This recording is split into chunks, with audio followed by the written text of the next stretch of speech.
Pessoal, vocês já se depararam com um projeto que ele está cheio de classes com um nome parecido? Então, por exemplo, User DTO, DAO, User Repository, camada de services, Map Structure, enfim. Você sabe mesmo quando usar cada coisa? Porque, tipo, fica muito confuso, principalmente para quem está iniciando aqui com o Spring Boot, né? Então, no vídeo de hoje eu vou tentar, de forma simples, clara e objetiva, demonstrar todos esses tipos de padrões arquiteturais que a gente vê muito no dia a dia, mas nem sempre sabe o que significa.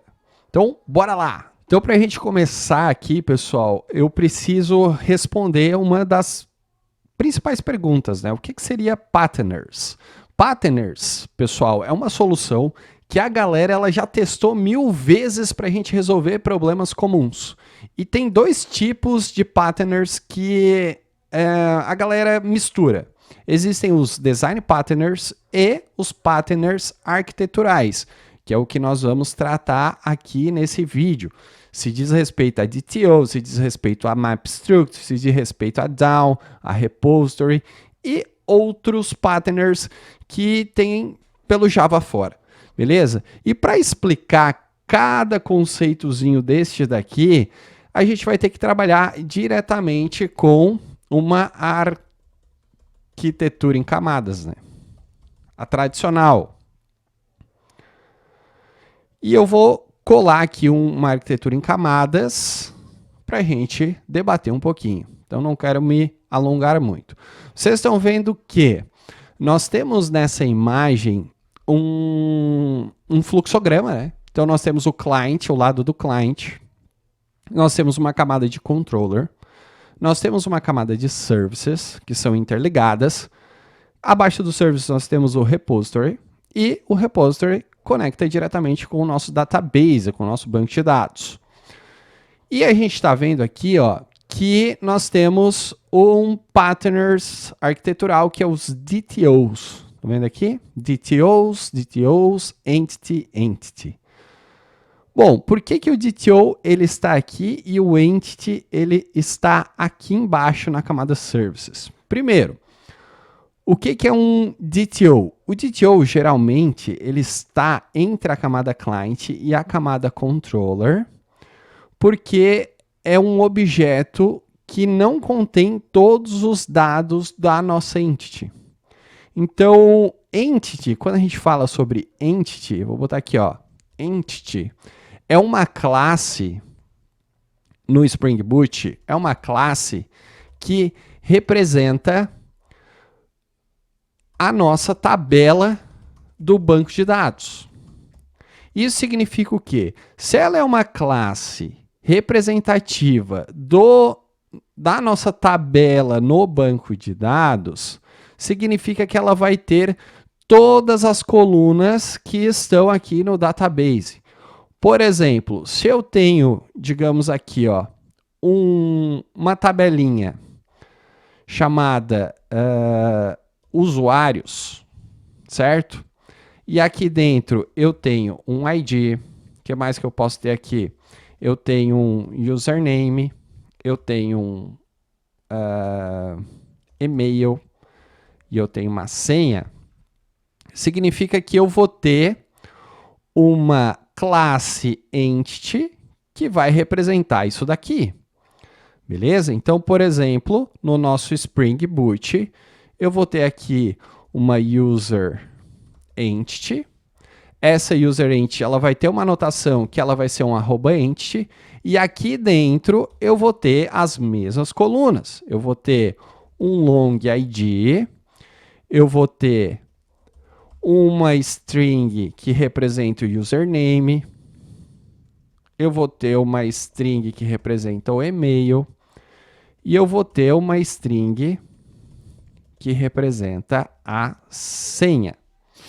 Perfeito? Então, eu tenho essas duas relações. Ó. Uma entity é o espelho de uma tabela no banco de dados. Se eu não quero expor todos os atributos nesta camada REST, entre o client e o controller, eu crio um DTO.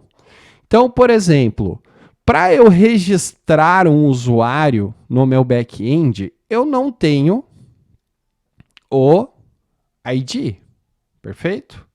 Eu não tenho isso daqui, ó. Então, eu não tenho por que subir ele na camada REST aqui entre o client e o controller para registrar um usuário.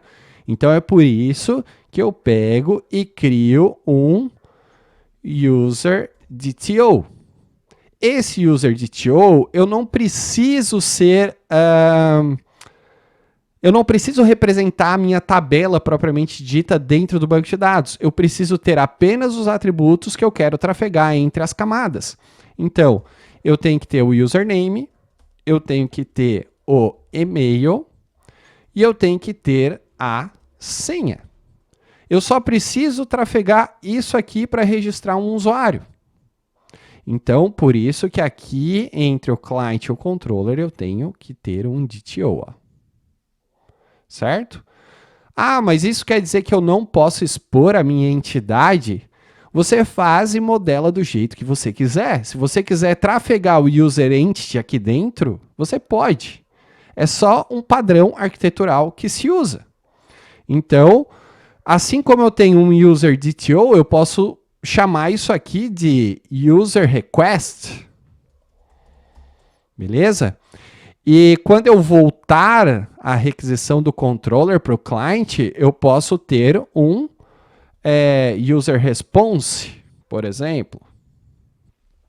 Response, que daí sim eu trafego o ID, porque se eu quiser fazer alguma atualização, algum patch depois, eu preciso ter o ID do outro lado. Então, por isso que a gente cria o DTO e ele está aqui nesse intervalo aqui da arquitetura em camadas, certo? Então pensem assim, eu crio um DTO quando eu não quero expor a minha entidade. O que é a minha entidade? É um espelho da minha tabela no banco de dados. Perfeito? Show de bola. Daí nós temos aqui o entity. Vocês estão vendo que está o entity aqui nessa camadinha aqui, ó. E quem é o responsável por pegar o DTO e transformar em entity? É o que a gente chama de mapper, né? De map struct. Ou seja, eu vou ter uma classezinha aqui que vai ser esse mapper structure, que vai ser responsável por converter de DTO para entity e vice-versa. Então, eu vou ter também que criar uma classe que eu vou chamar lá de user mapper, por exemplo, tá? Então, isso aqui é um outro pattern arquitetural. Então, eu vou ter aqui, ó, neste meio tempo aqui, eu vou ter um user mapper. E dentro desse user mapper, nossa, agora eu me perdi aqui, né? Aqui. E dentro desse user mapper, eu vou ter os métodos que vai fazer a conversão de DTO para entity e de entity para DTO. Então, eu vou ter aqui, ó, nessa classe aqui, user mapper, ele vai ter um métodozinho aqui dentro que vai ser o toDTO, que vai receber uma entidade, né? Um objeto que representa a entidade usuário. Então, ele vai receber um user entity e ele vai fazer a tabela depara, né? Então, ele vai pegar essa entidade aqui que ele recebeu por parâmetro e converter para DTO, assim como ele vai ter o toEntity, que vai receber o user DTO e vai converter para a entidade. Certo? Então, isso aqui é o papel do mapper. Existem bibliotecas que já fazem isso para gente, tá? No Spring Boot, tu pode usar o map structure, que vai fazer isso aqui automaticamente para gente. Beleza? Show de bola. Nós temos essa camadinha aqui, ó, que é muito importante, que é o repository, que ela está aqui, ó. Para que serve o repository? O repository era o nosso user down aqui, ó, das antigas. Então, nós temos aqui user down. Isso aqui significa Data Access Object. Certo? Antigamente, tudo se fazia dentro do user down. Não existia essas camadinhas de repository. Daí o Spring veio e criou o repository, que nada mais é do que um user down com anabolizante, com esteroide, com um anabolizante. Certo? Por quê? Porque ele deu o poder de usar uma simples interface para conversar diretamente com o database, certo? Então, o meu CRUD, ele não fica mais aqui no UserDAO, né? Eu tenho os métodos de acesso, eu tenho os métodos find aqui dentro, que eu posso fazer a ligação com o database, com o nosso banco de dados. É para isso que serve o nosso repositório, né? Então, aqui eu tenho